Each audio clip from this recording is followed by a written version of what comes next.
Welcome to today's broadcasting, brought to you by Clark and Wolf Productions. Today's topic, the birth of the radio. Please, as you're tuning in and listening to our program today, please do not forget to answer the guiding questions as you listen to this riveting story. Our story begins on January 13th, 1910, as singer-tenor Enrico Caruso prepared to perform an entirely new activity. Sing opera over the airwaves, broadcasting his voice from the Metropolitan Opera House to locations throughout New York City. Inventor Lee De Forest had suspended microphones above the Opera House stage and in the wings and set up a transmitter and an antenna. A flip of the switch magically sent forth sound. The evening would usher out an old era, one of dot-dash telegraphs, of evening newspapers, silent films, and of soapbox corner announcements, and in its place, radio communications would provide instant, long-distance wireless communication. Wireless telephony had been several decades in the making. European experimenters had contributed to the field of the late 1800s by experimenting with electromagnetic waves. And in the 1890s, Guglielmo Marconi invented the vertical antenna, and by 1901, he could send messages from England across the Atlantic Ocean to Newfoundland. In the decade after, popular interest in radio technology only continued to grow. Not everyone, though, embraced the radio or quite understood how it functioned. The resulting mystery left some Americans wary and concerned. Were electromagnetic waves responsible for droughts and other natural disasters? Skeptics blamed radios for the vibrations of bed springs, the creaking of floorboards, and even sick children. In Wisconsin, people thought radios could stop cows from producing milk. Or could electromagnetic waves even kill birds? All questions citizens were concerned with, but critics could not dampen the spirits of radio fanatics. Despite a hiatus during World War I, when the government banned amateur radio broadcasting, the medium blossomed. In 1922, the United States made radio licenses available to broadcasters, and several hundred stations were founded. The 1920s showed audiences that radio was a faster means of receiving updates than waiting for the traditional newspaper. Also, broadcasting live were oral arguments such as the verdict of the Scopes Monkey trial, and as more events were captured on the radio, more fans built and bought their own radio sets. From 1922 to 1923, the number of radio sets in America increased from 60,000 to 1.5 million.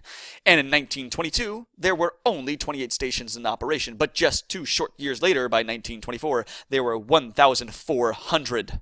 Among the biggest commercial broadcasters were the National Broadcasting Company and the Columbia Broadcasting System, formed in 1926 and 1927 respectively. These are still familiar to us today as television networks, known as NBC and CBS.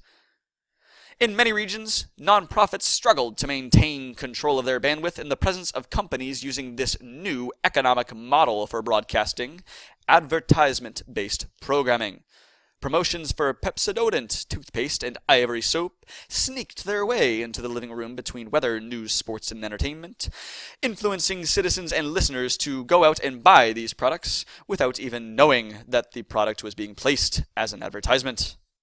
The Great Depression forced a lull in radio development, but still, by 1931, radio's golden age had truly begun. Half of America's homes had radios. Mothers listened in the morning, children after school, and fathers with their families during prime-time broadcasting in the afternoon.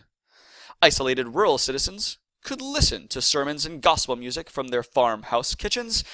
In 1932, the nation awaited updates about the kidnapping of Charles Lindbergh's baby, and from their kitchen tables starting on March 12, 1933, families could hear Franklin Delano Roosevelt's Sunday evening fireside chats.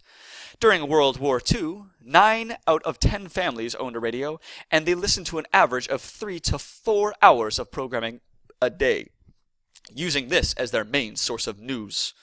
Just as radio reached its zenith, a new industry took hold in the 1950s. The 1950s began with the fear that the radio was finished as a consequence of television. Radio had created dramas, sitcoms, pop operas, and soap operas, the same broadcasting genres that television now took for itself. But radio did not fold. In fact, it prospered. prospered. The creation of the transistor allowed radios to become smaller and more mobile. Also, radio stations studied demographic data, and because of this, they were able to cater more specialized programming to their local audiences. Perhaps most important, though, was the emergence of a new type of music. Rock and roll is credited with creating a youth culture in America, and as the music took to the airwaves, so did under 21 listeners. Over the course of the next decade, interest grew in the idea of publicly funded radio broadcasting. In 1967, President Lyndon Johnson passed the Public Broadcasting Act, which established the federally funded Corporation for Public Broadcasting, which in turn created the National Public Radio in 1969. Over the next 40 years, the National Public Radio, or otherwise known as NPR, accumulated member stations nationwide. Talk radio began to dominate the AM broadcast band, with music shifting to the clear FM band. Eventually, the AM and FM bands were joined by XM and other satellite radio services, extending the medium's reach to the 21st century. What then is the future of radio? Internet. Brick and mortar have given way to cyberspace. Younger audiences no longer listen to traditional radio as their prior generations did. And this coming decade is a time of transition when radio stations will refine their internet presence and be ready for the terminus point, not too far in the future when their old form broadcasts will eventually crumble and fold. We owe much to the continued success of public radio broadcasting, to the efforts of DeForest and his contemporaries, but there is little bit more to the story of DeForest's 1910 endeavor. The truth is, when Lee DeForest flipped the switch at the Metropolitan Opera House during the first American public radio broadcast, audiences heard almost nothing. Static and radio interfered and muddled the music. That night in 1910 gained significance mainly as a symbol. It marked the intended start of a century of broadcasting, a golden age of radio, eventually eclipsed mid-century by the rise of a new box, the television. Just a few years ago, 100 years after DeForest's experiment, the Metropolitan Opera makes its performances available on the internet. But listeners and fans alike can still hear the Met's radio broadcasts on Sunday afternoon on NPR. And these days, the music is crystal clear. Thank you so much for tuning into our programming today. Again, this is brought to you by Clark and Wolf Productions. We hope you have a wonderful day. And again, don't forget to listen. We'll see you all another time.